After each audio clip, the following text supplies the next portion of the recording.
তুমি তোমার কথা একদম চিন্তা করো না, নিজেকে নিয়ে একটুও ভাবো না। সেরকম করলে তো চলবে না। নিজে কিভাবে শান্তি করে দুমুঠো ভাত খেতে পারবে সে চিন্তা কিন্তু নিজেরই, আর সেটা কিন্তু নিজেরই তৈরি করে নিতে হবে, তোমাকে অন্য কেউ তৈরি করে দিবে না। আসসালামু আলাইকুম, কেমন আছেন আমার প্রিয় ভাই ও বোনেরা? আশা করি সকলে ভালো আছেন। আলহামদুলিল্লাহ, আমিও ভালো আছি। তুমি শান্তি করে দুমুঠো ভাত খাবে, শত ব্যস্ততার মাঝেও সে একটি রেসিপি নিয়ে চলে আসলাম আমি। তো প্রথমে নিয়েছি পেস্তা দানা, কাঠবাদাম, কাজু বাদাম, হলুদ, সরিষা, 2টা বেগুন আর আমার ছাদ বাগানের কিছু মিষ্টি কুমড়ো পাতা। মিষ্টি কুমড়ো পাতা দিয়ে কিন্তু পাতুরা খেতে অনেক ভালো লাগে। আমরা অনেকে হয়তো ভাবি শুধু লাউ পাতা দিয়ে খেতেই ভালো লাগে, না, একবার মিষ্টি কুমড়ো পাতা দিয়ে বানিয়ে খেয়ে দেখবেন, আশা করি আপনাদের কাছে অনেক ভালো লাগবে। পাতাটাকে এভাবে ডলে নিতে হবে। মিষ্টি কুমড়োর পাতার গায়ে কিন্তু একটু কাটা কাটা থাকে, এভাবে ডলে নিলে কিন্তু মিষ্টি কুমড়োর পাতাটা অনেক সফট হয়ে যাবে। আর এভাবে একটু বেছে নিতে হবে সুন্দর করে। এভাবে আমি বেছে নিলাম সমস্ত পাতাগুলো। তারপর রসুন নিয়েছি, পেঁয়াজ নিয়েছি আদা নিয়েছি, শুকনো মরিচ, এগুলোকে আমি বেটে নেব সরিষা দানাটাকে দিয়ে। সরিষা দানার সাথে এগুলোকে বেটে নেব। দেখতে পাচ্ছেন এভাবে সবগুলো উপকরণে বেটে নেব। পাচ্ছেন এভাবে আমি কাঠবাদাম, কাজু বাদাম এগুলোকেও বেটে নেব।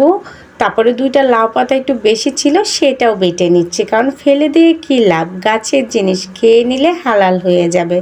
কি বলেন, ঠিক বলেছি না? তারপরে এভাবে বেটে নেওয়ার পরে এখানে মশলাটাকে মিক্স করে নিব। তারপরে এখানে পরিমাণ মতো দিয়ে দিব লবণ, পরিমাণ মতো দিয়ে দিব ধনিয়ার গুঁড়ো, পরিমাণ মতো দিয়ে দিব আমি এখানে হলুদের গুঁড়ো, তারপরে দিয়ে দিব এখানে আমি সরিষার তেল দিয়ে ভালোভাবে উপকরণগুলোকে হাতে মেখে নিতে হবে। সুন্দর করে মেখে নিব এভাবে আমি। আপনাদের ভাইয়া কিছু গুঁড়া মাছ এনেছিল, পাঁচমিশালি মাছ, আর সেই গুঁড়া মাছের ভিতরে কয়েকটা বাইলা মাছ ছিল। আর বাইলা মাছটা কিন্তু আমার অনেক পছন্দের একটি মাছ। আর সেই বাইলা মাছটা দিয়ে আজকে পাতুরি পিঠা আপনাদেরকে তৈরি করে দেখাবো। অল্প কিছু মাছ দেখতে পাচ্ছেন, বড় জোর এখানে 50 থেকে 30 টাকার মাছ হবে। সেই মাছ দিয়ে কিন্তু 4 থেকে 5 জন মানুষ মন ভরে খেতে পারবেন। এইভাবে দুজি তৈরি করে নেন পাতুরাটা। তারপরে যে ছাদ বাগানে 2টা বেগুন ছিল, সেই বেগুন দুটাও দিয়ে দিলাম, কারণ বেগুন কিন্তু বাইলা মাছের মতো একদম নরম হয়।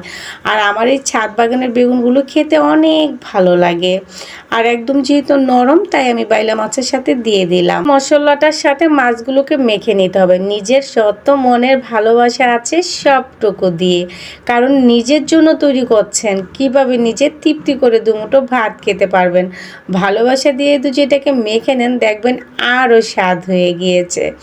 তারপরে এভাবে দিয়ে পাতাটাকে আমি ভাজ করে নেব।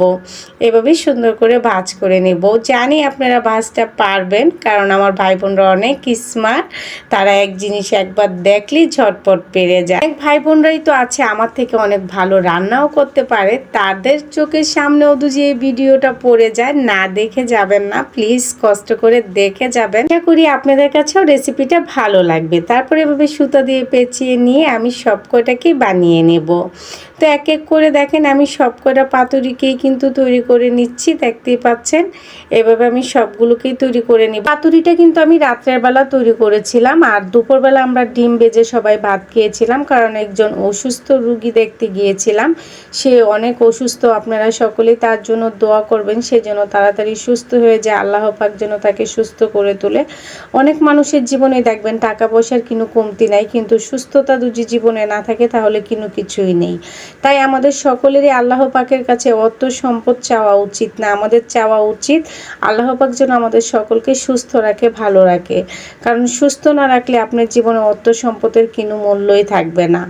তো আমরা সকলেই সকলের জন্য দোয়া করব যেন আল্লাহ পাক আমাদের সকলকেই সুস্থ রাখে, ভালো রাখে।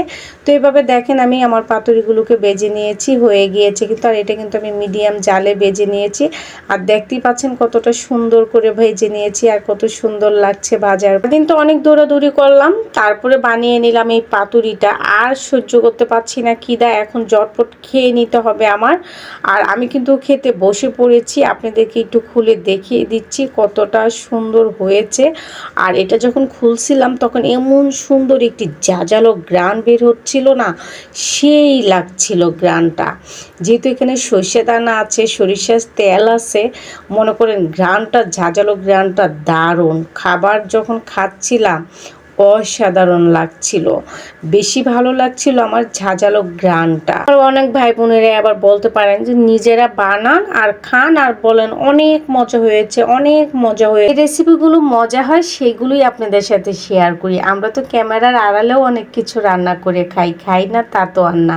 তো আপনাদের মাঝে এই জন্যই শেয়ার করেছি, আপনারা খেয়েই বলে যাবেন যে সত্যি মজা হয়েছিল কিনা রান্না। ইলিশ মাছের পাতুরির রেসিপিটা যদি আপনাদের ভালো লেগে থাকে অবশ্যই একটি লাইক করে দিবেন, কমেন্ট করে দিবেন, শেয়ার করে দিবেন আর একটু বেশি বেশি করে শেয়ার করে দিবেন। আর যারা ইউটিউব থেকে দেখছেন তারা আমার চ্যানেলটাকে সাবস্ক্রাইব করে রাখবেন, পাশে থাকা বেল আইকনটাকে ক্লিক করে দিবেন যাতে আমার নতুন যে কোনো ভিডিও আপলোড হওয়ার সঙ্গে সঙ্গে তার নোটিফিকেশন আপনাদের কাছে চলে আসে। সকলে ভালো থাকবেন, সুস্থ থাকবেন। আল্লাহ।